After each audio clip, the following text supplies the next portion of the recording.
video has actually started, and I'm not just recording nothing.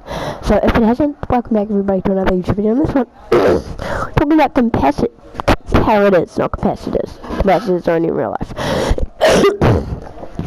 Actually, that'd be fun if they made capacitors. They wouldn't really do much, would they? Because I could make like a comparator. I'll get a repeater. So, wait, the comparator is kind of just like, so it takes a while to charge up and then it fires, but then it takes forever to turn. Yeah, it's kind of like a capacitor. Anyways, that's not the video today. The video today is about comparators. So, they have a lot of features. When I first found out about them, I was confused too. And I know a lot of you guys will probably be confused. And if you're not, well, then why are you watching the video? Anyway, so, the first thing you should know about them is, well, so on the off mode where the torch is not on, see, like that, where it's not on, if you put like a red, let's say 3, this is basically doing math right now, so this one is 3, so let's put 3, and then on this one we do 2, nothing will happen. Wait, that, oh, whoops, it should be the other way around. Whoopsies. Anyways, it's meant to be the other way. So, since this is 2,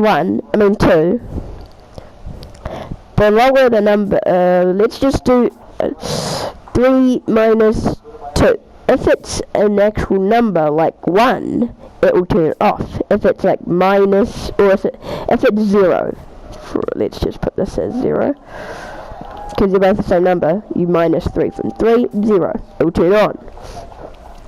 So, if the signal shrink, okay, from the input, if the signal shrink from the side is the same or higher than the actual input from the front, from the back, then the thing will turn. Oh wait, what did I just say? If it's the same, if this side put it is higher than this one, it'll turn off. If it's the same, it'll turn on. If this one's lower than this one, it'll turn on.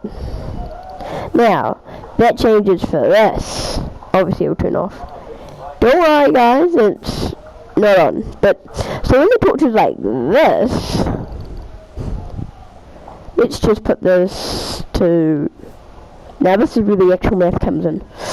Let's put this to 2, and this to, I don't know, 5. What do you get if you go 5 minus 2? You get 3. So you get 3 signal strings. Ah, damn it, I put it the wrong way. Let's try that again, except for we do 5. Then 5.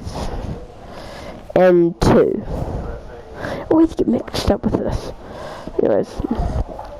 So, 5 minus 2 equals 3. So there's 3 signal strengths. 1, 2, 3. So the side is a weaker signal, but the front is stronger. If you know what I mean. So, yeah, if it's the same, it'll turn itself off. And then if you connect it like this, it's just gonna go crazy. Yeah, crazy. And that's the same for the other way too, except for the other way, this has to be higher, so all you do is put that there, move this further back, and it would basically just do the exact same thing. But it doesn't really change anything! Anyways, okay, let's stop doing. And that's a good way to do a clock too. Like, you could add like heaps of delay, like this, and have that, remove that. And that's like a really long clock, as you can see. So let's just remove this. So it's a faster clock. Now how that works is probably pretty self-explanatory.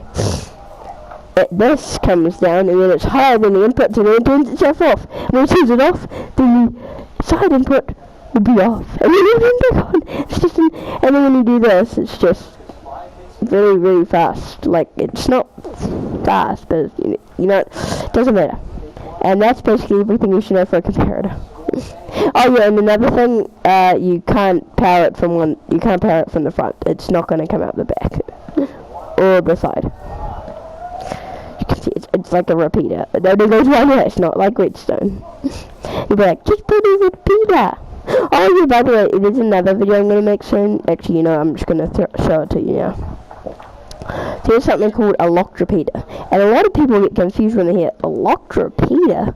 So all of this is just, let's say you want to have this thing on, but you can't be powering the front. Well, that's easy, you just power it, but then how do you remove the redstone?